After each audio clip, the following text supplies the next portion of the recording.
പ്രിയമുള്ളവരെ,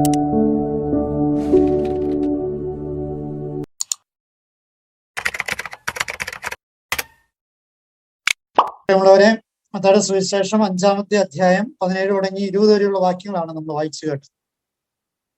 മത്തായിയുടെ സുവിശേഷം 5, 6, 7 അധ്യായങ്ങൾ പൊതുവെ വിശേഷിപ്പിക്കുന്നത് ക്രിസ്തുവിന്റെ നയപ്രഖ്യാപന പ്രസംഗമായിട്ടാണ്. അതിൻ്റെ അകത്ത് തന്നെ 5-ാമത്തെ അധ്യായം തുടങ്ങുന്നത് അഷ്ടസൗഭാഗ്യങ്ങളുടെ കാര്യം പറഞ്ഞിട്ടാണ്. അത് ബൈബിളിന്റെ മഗ്ന കാർട്ട എന്നൊക്കെയാണ് വിശേഷിപ്പിക്കുന്നത്. ഏതായാലും ഈ ക്രിസ്തുവിന്റെ പരസ്യ ജീവിതത്തിന്റെ ആരംഭത്തില് ഈ മത്തായിയുടെ സുവിശേഷം പ്രത്യേകിച്ച് നിയമപരമായ കാര്യങ്ങളിൽ ശ്രദ്ധ ഊന്നിയിട്ടുള്ള സുവിശേഷമായതുകൊണ്ട് അങ്ങനെ ഫോർമാലിറ്റി ചില കാര്യങ്ങൾ സൂക്ഷിക്കുന്നു. അപ്പൊ അതുകൊണ്ട് ക്രിസ്തുവിന്റെ പരസ്യ ജീവിതത്തിന്റെ ആമുഖമായിട്ട് യേശുവിനെ പറയാനായിട്ടുള്ള തൻ്റെ വഴികളുടെ ഒരു പ്രത്യേകത അവതരിപ്പിക്കുകയാണ്. തൻ്റെ സ്വർഗരാജ്യത്തിന്റെ ചില പ്രത്യേക സ്വഭാവങ്ങൾ എന്തായിരിക്കും എന്നാണ് ഈ 5, 6, 7 അധ്യായങ്ങളിലൂടെ അവതരിപ്പിക്കുക. അവിടെ തന്നെ ഇനി വരാൻ പോകുന്ന പല കാര്യങ്ങളിലും ചില ചോദ്യങ്ങൾ ഉണ്ടാകാം എന്ന് കണക്കാക്കിയിട്ടാണ് ഇന്നത്തെ വചനഭാഗം നിയമത്തിന്റെ പൂർത്തീകരണം എന്ന ഈ വചനഭാഗം അവതരിപ്പിച്ചത്. ഇവിടെ 17-ാമത്തെ വാക്യം തുടങ്ങുന്നത് തന്നെ നിയമത്തെയോ പ്രവാചകന്മാരെയോ അസാധുവാക്കാനാണ് ഞാൻ വന്നതെന്ന് നിങ്ങൾ വിചാരിക്കരുതെന്ന്. നിയമം എന്നാണ് നമ്മുടെ POC ബൈബിളിൽ തർജ്ജമ ചെയ്തിട്ടുള്ള, മറ്റു ചില ബൈബിളുകളിൽ ന്യായപ്രമാണം എന്നും തർജ്ജമ ചെയ്തിട്ടുണ്ടാവും. ഏതായാലും ഈ വാക്ക് ക്രിസ്തു സുവിശേഷങ്ങളിൽ ഏതാണ്ട് 15 പ്രാവശ്യം പറയുന്നുണ്ട്. അതിൻ്റെ അകത്ത് 1-ാമത്തെ പ്രാവശ്യമാണ് ഒരുപക്ഷെ നിയമത്തെ ഈശോ ആദ്യമായിട്ട് ഉച്ചരിക്കുന്നത് ഈ മത്തായിയുടെ സുവിശേഷം 5-ാമത്തെ അധ്യായത്തിൽ 17-ാമത്തെ വാക്യത്തിൽ. അതുതന്നെ ഇവിടെ അസാധുവാക്കാനല്ല എന്നുള്ളൊരു വാക്ക്, അസാധു എന്ന് വെച്ചാൽ അതും ഈ പറഞ്ഞതുപോലെ അതിന്റെ ശരിയായ മൂല ഗ്രന്ഥത്തിൽ എടുക്കുമ്പോൾ ഈ നിയമത്തെയോ പ്രവാചകന്മാര് പൊളിച്ചെടുക്കാനല്ല, ഇപ്പോഴത്തെ ഒരു സാധാരണ ഭാഷ ഉപയോഗിച്ചാൽ അതായിരിക്കും കുറച്ചുകൂടി നല്ല പ്രയോഗമെന്ന് എനിക്ക് തോന്നുന്നത്. പൊളിച്ചെടുക്കുക എന്നുള്ള ഒരു അർത്ഥത്തിൽ തന്നെയാണ് അതിന്റെ മൂലപദം ഉപയോഗിച്ചിട്ടുള്ളത്. അപ്പം ഈ നിയമത്തെയോ പ്രവാചകന്മാരെയോ ഇല്ലാതാക്കാനല്ല, തച്ചുടയ്ക്കാനല്ല, മറിച്ച് അത് പൂർത്തിയാക്കാനാണ് വന്നിട്ടുള്ളതെന്നാണ് പറയാം. പൂർത്തിയാക്കുക എന്ന വാക്ക് പ്ലീറോവോ എന്ന് പറയുന്ന ഗ്രീക്ക് വാക്കാണ് അതിന്റെ മൂലത്തിലുള്ളത്. പ്ലീറോവോ എന്ന് വെച്ച് കഴിഞ്ഞാല് ഈ പ്രവചനങ്ങള് പൂർത്തിയാക്കുക എന്നുള്ളതാണ്. സത്യത്തില് ഈ നിയമത്തെ പുതിയ നിയമം കൊണ്ട് പൂർത്തീകരിക്കുക എന്നുള്ളതല്ല അവിടെ ഉദ്ദേശിക്കുക. ഈ നിയമവും പ്രവാചകന്മാരും തൻ്റെ ജീവിതത്തില് ഈ പ്രവചനങ്ങൾ പൂർത്തീകരിച്ചതുപോലെ തന്നെ തൻ്റെ ജീവിതത്തിൽ ഇത് പൂർത്തീകരിക്കും എന്നുള്ള അർത്ഥത്തിൽ വേണം നമ്മൾ അതിനെ മനസ്സിലാക്കാൻ. പലപ്പോഴും ഈ വചനം വായിക്കുമ്പോൾ ഈശോ പുതിയ നിയമം തരുന്നു, ഈ പുതിയ നിയമത്തിലാണ് പഴയ നിയമത്തിന്റെ പൂർത്തീകരണം, അപ്പൊ അതുകൊണ്ട് പുതിയ നിയമം മാത്രം എടുത്താൽ മതി, പഴയ നിയമം വേണ്ട എന്നൊക്കെയുള്ള ഒരു ചിന്ത പൊതുവെ പലരും ഇങ്ങനെ വെച്ചു പുലർത്താറുണ്ട്. പക്ഷെ അതല്ല, നിയമത്തെ പൂർത്തീകരിക്കുക എന്നുള്ളതല്ല, ഈ നിയമത്തിലും പ്രവാചക ഗ്രന്ഥങ്ങളിലും പറഞ്ഞിട്ടുള്ളത് തന്നിൽ പൂർത്തീകരിക്കുന്നു എന്നുള്ള അർത്ഥത്തിലാണ് അതിനെ അവതരിപ്പിക്കുന്നത്. അതാണ് പ്രവചനങ്ങൾ പൂർത്തീകരിക്കുക എന്നുള്ള പദമാണ് ഇവിടെ പൂർത്തിയാക്കുക എന്ന പദത്തിന് ഉപയോഗിച്ചിട്ടുള്ളത്. അപ്പൊ അതുകൊണ്ട് ഈ വചനം വ്യാഖ്യാനിക്കുമ്പോൾ അല്ലെങ്കിൽ മനസ്സിലാക്കുമ്പോൾ ഈ അർത്ഥത്തിൽ വേണം നമ്മൾ അതിനെ മനസ്സിലാക്കാൻ. അതുപോലെ തന്നെ 18-ാമത്തെ വാക്യം തുടങ്ങുന്നത് ആകാശവും ഭൂമിയും കടന്നു പോകുന്നത് വരെ സമസ്തവും നിറവേറുവോളം നിയമത്തിൽ നിന്ന് വള്ളിയോ പുള്ളിയോ മാറുകയും. ആകാശവും ഭൂമിയും കടന്നു പോവുക എന്ന് വെച്ചാല് യുഗാന്ത്യമാണ് എന്ന് തെറ്റിദ്ധരിച്ചേക്കരുത്. ആകാശത്തിനും ഭൂമിക്കും മാറ്റം വരുന്ന, കടന്നു പോവുക എന്ന വാക്ക് ഇവിടെ അതിന്റെ മൂലപദം ഉപയോഗിച്ചിട്ടുള്ളത് പാരേർകോമായി എന്നുള്ള ഗ്രീക്ക് വാക്കാണ്. പാരേർകോമായി എന്ന് വെച്ച് കഴിഞ്ഞാല് അത് ഈ ഒരവസ്ഥയിൽ നിന്നും മറ്റേ അവസ്ഥയിലേക്ക് മാറുന്നതാണ്. ആ അവസ്ഥ മാറുന്നത് നമ്മൾ കണ്ടു. ക്രിസ്തുവിന്റെ മരണത്തില് ഭൂമി സൂര്യൻ ഇരുണ്ടു പോകുന്നതും ഭൂമി കുലുങ്ങുന്നതും ദേവാലയത്തിന്റെ തിരശ്ശീല കീറുന്നതും ഒക്കെ ഈ പ്രവചനത്തിന്റെ ക്രിസ്തു ഇവിടെ പറഞ്ഞു വെച്ചതിന്റെ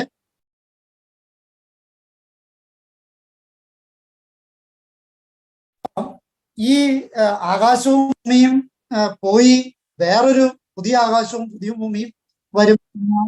മറ്റേ നടപടി വെളിപാടിന്റെ പുസ്തകത്തിൽ പറയുന്ന ആ ഒരു അർത്ഥത്തിലല്ല ഇവിടെ പറഞ്ഞിട്ടുള്ളത്. ഇവിടെ പറഞ്ഞിട്ടുള്ളത് ഈ പ്രപഞ്ചത്തിന് പോലും മാറ്റം വരുന്നതിന് മുമ്പ് കാലാവസ്ഥ വ്യതിയാനങ്ങളൊക്കെ ഇതിനെ കുറിച്ച് ഭൗമ ഉച്ചകോടികളൊക്കെ ഘോരഘോരം പ്രസംഗിക്കുമ്പോൾ നമ്മുടെ കാലത്തില് ഈ കാലം മാറുന്നതിന് മുമ്പേ പൂർത്തീകരിക്കപ്പെടേണ്ട ദൈവ ദൗത്യങ്ങളെ കുറിച്ച് നമ്മൾ ബോധവാന്മാരാകേണ്ടത്. കഴിഞ്ഞ കാലത്തെ അപേക്ഷിച്ച് കാലാവസ്ഥയിൽ മാറ്റം വരുന്നു, ഋതുഭേദങ്ങൾ മാറുന്നു എന്നൊക്കെ പറയുമ്പോൾ അത് നമ്മുടെ ദൈവിക പദ്ധതി നമ്മളെ കുറിച്ചുള്ളത് നമ്മൾ പൂർത്തീകരിക്കുന്നില്ല എന്നുള്ളതിന്റെ സൂചന. അതുകൊണ്ടാണ് ഫ്രാൻസിസ് മാർപ്പാപ്പ പരിസ്ഥിതി സംരക്ഷണത്തെ കുറിച്ച് വളരെ വാചാലമായിട്ടൊക്കെ സംസാരിക്കുകയും അദ്ദേഹം അതിന്റെ പൊതുവായ പഠിപ്പിക്കല് നടക്കുകയൊക്കെ ചെയ്തു. അപ്പോ ഈ ആകാശവും ഭൂമിയും കടന്നു പോവുക എന്ന് വെച്ചാല് ഈ ലോകാവസാനമല്ല, മറിച്ച് ഇതിൽ വ്യതിയാനം വരുന്നതിന് മുമ്പേ ഏൽപ്പിച്ചിട്ടുള്ള ദൗത്യം ഞാൻ പൂർത്തീകരിക്കേണ്ടതുണ്ട് എന്ന സൂചനയാണ്. ഈശോ പറയുന്നു, ഈ ആകാശവും ഭൂമിയും കടന്നു പോകുന്നത് വരെ സമസ്തവും നിറവേറുക എന്ന് വെച്ചാൽ പ്രവാചക ഗ്രന്ഥങ്ങളില് പറഞ്ഞിട്ടുള്ള നിയമത്തിൽ പറഞ്ഞിട്ടുള്ള കാര്യങ്ങള് ഈ യേശുവില് പൂർത്തീകരിക്കുന്ന വരെയുള്ള കാലത്തെയാണ് ഈ ഇവിടെ ഉദ്ദേശിക്കുക എന്നർത്ഥം.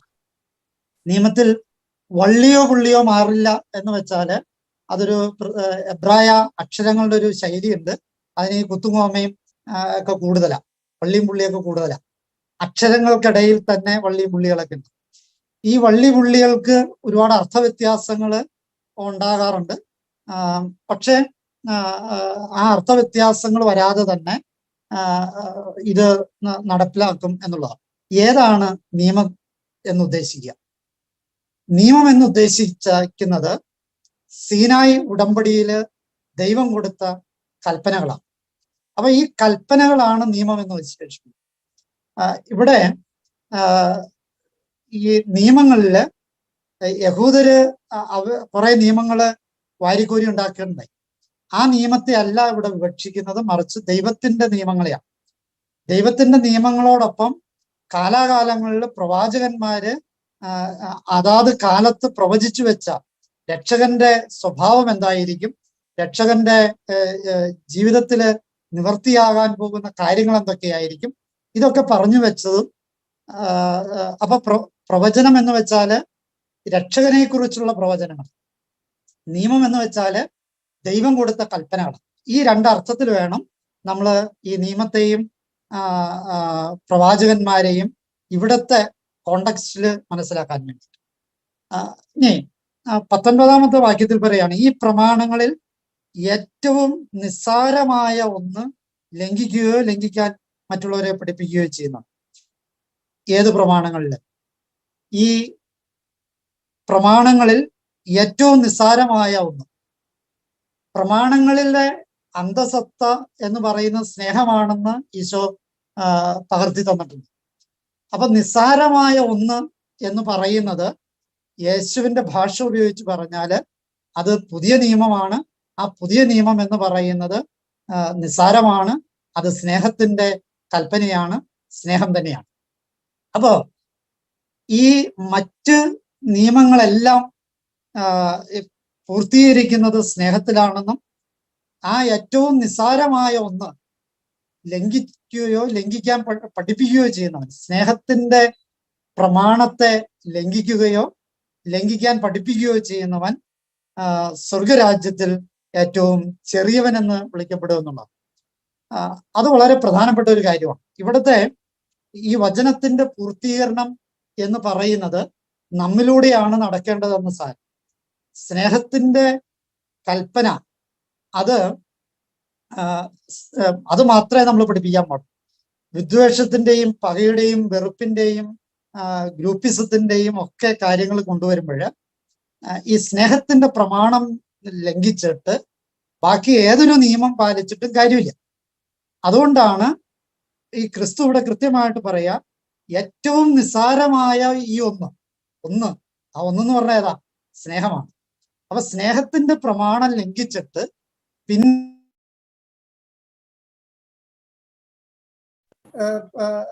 പഠിപ്പിച്ചിട്ടും കാര്യം. ഇന്ന് സഭ കടന്നു പോകുന്ന ഏറ്റവും വലിയ ദുരന്തം ഈ സ്നേഹത്തിന്റെ പ്രമാണം ഒഴികെ ബാക്കി എല്ലാ പ്രമാണങ്ങളും പഠിപ്പിച്ചുകൊണ്ടിരിക്കുകയാണ്. കാനനിലോ പഠിപ്പിക്കുന്നുണ്ട്, ഈ രാഷ്ട്രത്തിന്റെ നിയമങ്ങൾ പഠിപ്പിക്കുന്നുണ്ട്, നാടിന്റെ നിയമങ്ങൾ പഠിപ്പിക്കുന്നുണ്ട്. ഈ അത് ഓറിയന്റൽ കാനനിലോ ഉണ്ട്, അതുപോലെ തന്നെ ലാറ്റിൻ വെസ്റ്റേൺ കാനനിലോ ഉണ്ട്. ഇങ്ങനെ ഈ സഭാ നിയമങ്ങളുടെ അല്ലെങ്കിൽ മതനിയമങ്ങളുടെ അതിപ്രസരത്തിലാണ് ക്രിസ്തു ഈ പ്രമാണത്തെ ഏറ്റവും നിസാരപ്പെടുത്തിയെടുത്തത്. സ്നേഹത്തിന്റെ പ്രമാണം, ആ സ്നേഹത്തിന്റെ പ്രമാണമാണ് നമ്മളൊക്കെ പഠിപ്പിക്കാൻ ബാധ്യസ്ഥരായിട്ടുള്ളവര്. ആ സ്നേഹത്തിന്റെ പ്രമാണമാണ് പഠിപ്പിച്ചില്ലെങ്കിൽ ഏറ്റവും ദോഷകരമായിട്ടും ക്രിസ്തു ഇന്നത്തെ വചനത്തിൽ പഠിപ്പിക്കുക. അത് ലംഘിക്കാൻ മറ്റുള്ളവർ പഠിപ്പിച്ചാല് സ്വർഗരാജ്യത്തിൽ ചെറിയവൻ എന്ന് വിളിക്കപ്പെടും. എന്നാൽ അത് അനുസരിക്കുകയും പഠിപ്പിക്കുകയും ചെയ്യുന്നവൻ സ്വർഗരാജ്യത്തിൽ വലിയവനായിട്ട് വരും. അപ്പൊ സ്വർഗരാജ്യത്തിന്റെ വിവക്ഷ ഞാൻ പണ്ട് നിങ്ങളോട് ദൈവരാജ്യം സ്വർഗരാജ്യത്തിന്റെയൊക്കെ അർത്ഥവ്യത്യാസങ്ങൾ നിങ്ങൾക്ക് പറഞ്ഞു തന്നാണ്, അത് ഇനി ആവർത്തിക്കേണ്ട ആവശ്യമില്ല. അപ്പൊ സ്വർഗരാജ്യം എന്ന് പറയുന്നത് ക്രിസ്തുവിന്റെ കേന്ദ്രീകൃതമായ രാജ്യമാണ്. ക്രിസ്തുവിൽ കേന്ദ്രീകൃതമായ രാജ്യത്തിലെ വലിപ്പ ചെറുപ്പങ്ങൾ തീരുമാനിക്കുന്നത് സ്നേഹത്തിന്റെ പ്രമാണങ്ങൾ പാലിക്കാൻ മറ്റുള്ളവരെ പഠിപ്പിച്ചോ എന്നുള്ളത്. ഒരു ഭാര്യയ്ക്ക് ഭർത്താവിനെ പഠിപ്പിക്കേണ്ട പ്രധാനപ്പെട്ട കാര്യം ഏതാ? അണിഞ്ഞൊരുങ്ങി നടക്കാനോ അല്ലെങ്കിൽ ഈ കാശുണ്ടാക്കാനോ അല്ലെ അങ്ങനെയുള്ള കാര്യങ്ങളൊന്നുമല്ല. സ്നേഹിക്കാൻ പഠിപ്പിക്കുക, സ്നേഹിക്കുകയും സ്നേഹിക്കാൻ പഠിപ്പിക്കുകയും ചെയ്യുക. ഭാര്യ ഭർത്തൃ ബന്ധത്തില്, മാതാപിതാക്കന്മാരും മക്കളും തമ്മിലുള്ള ബന്ധത്തില്, വികാരിയച്ഛനും ഇടവക്കാരും തമ്മിലുള്ള ബന്ധത്തില്, മെത്രാനും രൂപതയും തമ്മിലുള്ള ബന്ധത്തില് ഒക്കെ ചെയ്യേണ്ട ഒറ്റ കാര്യമുള്ളൂ, ഇതനുസരിക്കുക, ഈ പ്രമാണം അനുസരിക്കുക. ഏതാ പ്രമാണം? സ്നേഹത്തിന്റെ പ്രമാണം അനുസരിക്കുക എന്ന് വെച്ചാൽ സ്നേഹിക്കുകയും സ്നേഹിക്കാൻ പഠിപ്പിക്കുകയും ചെയ്യുക. അപ്പൊ സ്നേഹിക്കാൻ പഠിപ്പിക്കുകയും ചെയ്യുക എന്നുള്ള ഒറ്റ കൽപ്പന ലംഘിച്ചു കഴിഞ്ഞാല് അല്ലെങ്കിൽ അത് പഠിപ്പിച്ചില്ലെങ്കിൽ സ്വർഗരാജ്യത്തില് ഏറ്റവും ചെറിയവനാവും. അപ്പൊ നമ്മുടെ വലിപ്പ ചെറുപ്പങ്ങള് നമ്മുടെ ആയിരിക്കുന്ന അവസ്ഥകളിൽ, നമ്മുടെ ബാന്ധവങ്ങളിലൊക്കെയും വലിപ്പ സ്വർഗരാജ്യത്തിലെ വലിപ്പ ചെറുപ്പം തീരുമാനിക്കുന്നത് ഇപ്പോഴായിരിക്കുന്ന ജീവിത ബന്ധങ്ങളില് സ്നേഹിക്കാൻ സാധിക്കുകയും സ്നേഹിക്കാൻ പഠിപ്പിക്കുകയും ചെയ്യാന്നുള്ളത്. മരിച്ചുപോയൊരു പടയാട്ടിയച്ഛൻ ഉണ്ടായിരുന്നു. അച്ഛനിടയ്ക്ക് ഞാനന്ന് പറ്റമത്ത് കൊച്ചനായിരുന്ന കാലത്ത് അച്ഛനിടയ്ക്ക് പറയുന്ന ഒരു കാര്യമുണ്ട്, മെക്കെട്ട് കയറി സ്നേഹിക്കാം. മെക്കെട്ട് കയറി സ്നേഹിക്കുക എന്നൊരു പ്രയോഗം പലപ്പോഴും പറയാറുണ്ട്. അതെന്താന്ന് വെച്ച് കഴിഞ്ഞാല് ഈ വകുപ്പും റൂളും നോക്കി സ്നേഹിക്കുന്നത് ഫോർമാലിറ്റിയുടെ സ്നേഹമാണ്. മെക്കെട്ട് കയറി സ്നേഹിക്കുന്നത് ഉള്ളിൽ നിന്നുള്ള സ്നേഹമാണെന്നാണ് അച്ഛന്റെ വിലയിരുത്തൽ. അതിനൊരു ബോധജനകമായൊരു സംഭവം ഉണ്ടായി. ഞാനും അച്ഛനും കൂടി ഒരു പള്ളിയിൽ ചെന്ന് ഒരാവശ്യത്തിന് ചെന്നതാണ്. അവിടെ ചെന്ന് കഴിഞ്ഞപ്പോഴാണ് അവിടെ അച്ഛന് പരിചയത്തിലുള്ള ഒരു വീട്ടിലെ പെൺകുട്ടിയുടെ കല്യാണം അവിടെ വെച്ച് കൊണ്ടുവന്ന് നടത്തുകയാണ്. ആ ഇടവേല ചെറുക്കനാണ് കല്യാണത്തിന് പങ്കെടുക്കുന്നത്. അപ്പം ഈ പടയാട്ടിയച്ഛനെ വിളിച്ചിട്ടില്ല. അച്ഛനവിടെ പള്ളിമേടയിൽ അവിടുത്തെ വികാരിയച്ഛനായിട്ട് വർത്താനം പറഞ്ഞു തന്നു കഴിഞ്ഞപ്പോൾ അവര് കുറി കൊണ്ടുവന്ന് കൊടുത്തപ്പോ പെണ്ണിന്റെ ഭാഗത്തുനിന്ന് കുറി കൊണ്ടുവന്ന് കൊടുത്തപ്പോഴാണ് അച്ഛനെ കാണുന്നത്. അപ്പൊ അവര് ചോദിച്ചു, അച്ഛൻ അവിടെ അച്ഛൻ എവിടെയാണോ എന്ന് ചോദിച്ചു. അല്ല, ഞാൻ ഇവിടെയല്ല, ഞാൻ അയൽവക്കത്തൊരു പള്ളിയിലാണ്, ഞാൻ ഇവിടെ വരെ വന്നതാണ് എന്ന് പറഞ്ഞു. അപ്പൊ നിന്റെ ആരുടെ കല്യാണം? അപ്പൊ എന്റെ മോളുടെയാണ് കല്യാണം. നീ എന്നെ വിളിച്ചില്ലല്ലോ. അപ്പൊ എന്നോട് ചോദിച്ചു, കൊച്ചച്ച എന്റെ പടയാട്ടിയച്ഛൻ എന്നോട് ചോദിക്കുകയാണ്, കൊച്ചച്ച പോയിട്ട് വല്ല തിരക്കുണ്ടോ? ഞാൻ പറഞ്ഞു, പോയിട്ട് വലിയ തിരക്കൊന്നുമില്ല, എന്നാൽ നമുക്ക് ഈ കല്യാണം കൂടിയിട്ട് അങ്ങോട്ട് പോയേക്കാം. അച്ഛനെ കല്യാണം വിളിച്ചിട്ടുമില്ല, അച്ഛൻ എന്നിട്ട് വിചാരിച്ചിട്ട് പറഞ്ഞു, അച്ഛൻ വേറെ ആരെങ്കിലും കെട്ടിക്കാൻ വല്ല അച്ഛന്മാരും വരും, ഇല്ല ആരും പറ്റില്ല, എന്നാ ഞാൻ കെട്ടിച്ചോട്ടെ. അച്ഛൻ കെട്ടിച്ചോ. അങ്ങനെ പടയാട്ടി അച്ഛൻ വിളിക്കാത്ത കല്യാണം കെട്ടിച്ച് അത് കഴിഞ്ഞ് കല്യാണം കഴിഞ്ഞ് കഴിഞ്ഞപ്പോൾ പറഞ്ഞേടാ, നീ എന്നെ വിളിക്കാണ്ട ഞാൻ വന്ന് കല്യാണം നടത്തി തന്നേക്കണേ, എനിക്കുള്ള ഭക്ഷണം എന്റെ കൊച്ചതിനുള്ള ഭക്ഷണം കൂടി വിചാരിച്ചതിനുള്ള ഭക്ഷണത്തിന്റെ കൂട്ടത്തിൽ കൊടുത്തു വിട്ടേക്കണം എന്നും പറഞ്ഞ് അത് കഴിഞ്ഞ് പോരാൻ നേരത്ത് ഞാൻ അച്ഛനോട് പറഞ്ഞു, അച്ഛൻ സമ്മതിച്ചു. അപ്പോഴാ അച്ഛൻ പറയണം മെക്കട്ട് കയറി സ്നേഹിക്കുന്നു. അപ്പം ഈ ഫോർമാലിറ്റികളുടെ സ്നേഹങ്ങൾക്കപ്പുറത്തേക്ക് ഈ സ്നേഹത്തിന്റെ പ്രമാണം സ്നേഹിക്കുകയും സ്നേഹിക്കാൻ പഠിപ്പിക്കുകയും ചെയ്യുക എന്നുള്ളത് പ്രധാനപ്പെട്ട ഒരു കാര്യമാണ്. ഈ പഠിപ്പിക്കൽ അത്ര എളുപ്പമുള്ള കാര്യമല്ല. പഠിപ്പിക്കൽ വാക്കുകൊണ്ട് എളുപ്പം, പക്ഷെ കർമ്മം കൊണ്ട് പഠിപ്പിക്കാൻ പറ്റും. ഒരാള് എന്നോട് സ്നേഹമില്ല, ഞാൻ അങ്ങോട്ട് സ്നേഹിച്ച് ഈ പടയാട്ടിയച്ഛന്റെ ഭാഷ കടമെടുത്ത് പറഞ്ഞ മെക്കട്ട് കയറി സ്നേഹിച്ച് പഠിപ്പിക്കാൻ പാടില്ല. സ്നേഹിച്ചുകൊണ്ടാണ് സ്നേഹിക്കാൻ പഠിപ്പിക്കുന്നത്. സ്നേഹിച്ചുകൊണ്ട് സ്നേഹിക്കാൻ പഠിപ്പിക്കും. ക്രിസ്തു പഠിപ്പിച്ചത് അങ്ങനെയല്ല, ഉപദേശിച്ചല്ലോ സ്നേഹിക്കാൻ പഠിപ്പിച്ചു. ക്രിസ്തു സ്നേഹിച്ചുകൊണ്ടാണ് സ്നേഹിക്കാൻ പഠിപ്പിച്ചത്. അപ്പം ഈ പ്രമാണം നമ്മൾ പാലിക്കാനാണ് ഇന്നത്തെ വചനം നമ്മളോട് ആവശ്യപ്പെടുക.